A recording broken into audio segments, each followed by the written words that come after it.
Hey guys, welcome you all on my YouTube channel. चलिए guys, आज हम लोग फोर्थ ग्रेट लिटरेरी क्रिटिक को पढ़ने वाले हैं, जिसका नाम है लॉन्जाइनस। लॉन्जाइनस को एज ए लिटरेरी क्रिटिक पढ़ेंगे इस वीडियो में, और उसका जो ग्रेटेस्ट वर्क है ऑन द सबलाइन, उसको भी इस वीडियो में डिस्कस किया जाएगा।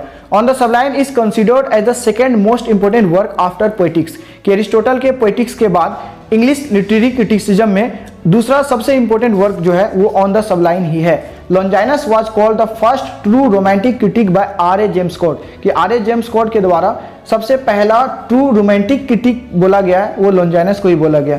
After Longinus criticism came to England, Longinus के बाद क्रिटिसिज्म जो है इंग्लैंड आ जाता है, and Ben Jonson become the first English critic, और बेन जॉनसन पहला इंग्लिश क्रिटिक बनता। बहुत इंपॉर्टेंट है कि क्वेश्चन आएगा एग्जाम में, who was called the first English critic. English यानी कि इंग्लैंड में पहली बार जब क्रिटिसिज्म आया था तो बेन जॉनसन पहला लिटरेरी क्रिटिक बनता है, but he was not a true और अ प्योर क्रिटिक, लेकिन सचमुच का वो कोई प्योर क्रिटिक नहीं था। It was John Dryden who became the first proper literary critic in English, that's why we call Dryden the father of English criticism. ये John Dryden ही था जो कि पहला प्रॉपर इंग्लिश लिटरेरी क्रिटिक बना, इसीलिए हम लोग जॉन ड्राइडन को father of English literary criticism कहते हैं।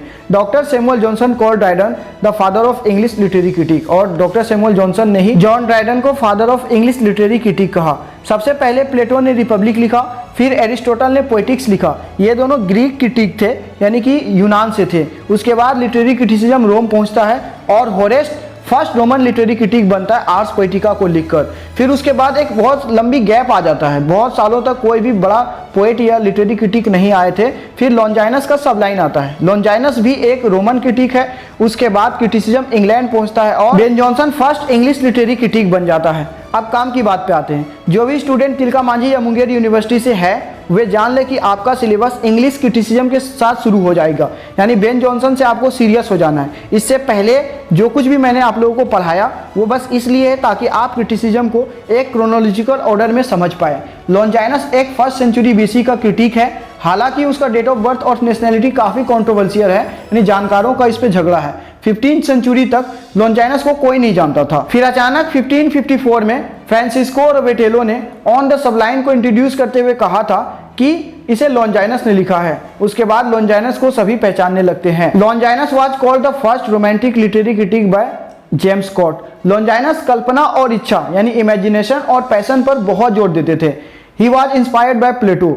जहां दूसरे क्रिटिक एक साथ ट्रेजेडी, कॉमेडी, पोएट्री आदि जैसे कई सब्जेक्ट पे एक साथ फोकस करते थे, वहीं लॉन्जाइनस सिर्फ एक ही चीज पर फोकस करते थे, और वो है सबलाइन। वो बताते हैं कि अच्छा राइटिंग क्या होता है। वो पिछले हजारों सालों में लिखे गए सभी राइटिंग्स को पढ़कर उसमें अच्छे और बुरे राइटिंग्स में बांट देते हैं। लॉन्जाइनस कहते हैं कि राइटिंग्स का अर्थ होता है सबलाइन को प्राप्त कर लेना।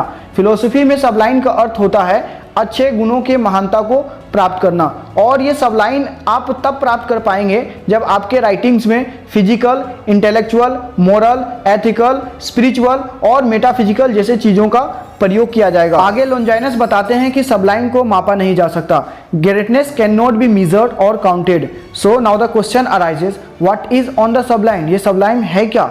सबलाइन is the quality of greatness which cannot be calculated which effect readers by giving them pleasure, कि सबलाइन महानता की एक ऐसी गुण है जिसे मापा नहीं जा सकता, जो कि अपने रीडर को प्रभावित करता है, अपने पढ़ने वाले को प्रभावित करता है और उसे खुशी देता है। According to Longinus, great work always gives pleasures to the readers, to everyone. चाहे पढ़ने वाला कोई भी हो, कैसा भी हो, किसी भी युग का हो, अगर ग्रेट वर्क है तो ये हमेशा सबको खुशी देगा। अब इस बुक के सबसे इंपॉर्टेंट पहलू पे आते हैं, फीचर्स पे आते हैं। फीचर्स ऑफ सबलाइन और सब्लिमिटी, क्या क्या इंपॉर्टेंट बात है? 5 इंपॉर्टेंट बात है जो कि आपको याद रखना है। पहला है ग्रैंड्यूर थॉट और great thought. Any good work will be based on some great thoughts of the writer. A writer can write a work only if his soul is filled with great thoughts और grandeur of thought, कि कोई भी writer हो वो तभी अच्छे work को लिख सकता है जब उसकी आत्मा महान विचारों से भरी हो। दूसरा है noble diction, means verbal order और रिदम और हार्मोनी, और any good work is rhythmic और harmonious and it will help to give pleasure to the reader, कि जब कोई अपने वर्क में वर्बल ऑर्डर, रिदम या हार्मोनी का यूज करता है तो उससे पढ़ने वाले को यानी रीडर को प्लेजर मिलता है। And it enables the reader to participate in to the emotion of the author, और इससे रीडर ऑथर के इमोशन से जुड़ पाते हैं। तीसरा है dignified words arrangement, good work has a good choice and arrangements of word, proper striking off words will hold the attention of the reader. कि हमें शब्दों का सिलेक्शन काफी सोच समझकर करनी चाहिए, हमें ऐसे शब्दों का प्रयोग करनी चाहिए जिससे कि रीडर का अटेंशन बना रहे। Arrangements of word should be such that so that it may give breath to the dead things. Word का अरेंजमेंट ऐसी होनी चाहिए जो कि बेजान चीजों में भी जान फूंक दे। चौथा, strong emotion, so that readers Saul should be filled with pleasure. Strong emotion जो होनी चाहिए ताकि रीडर की जो आत्मा है वो प्रसन्नता से भर जाए। और आखिरी चीज है particular figure of speech, it is not mechanical forceful, they should be used इंजीनियसली।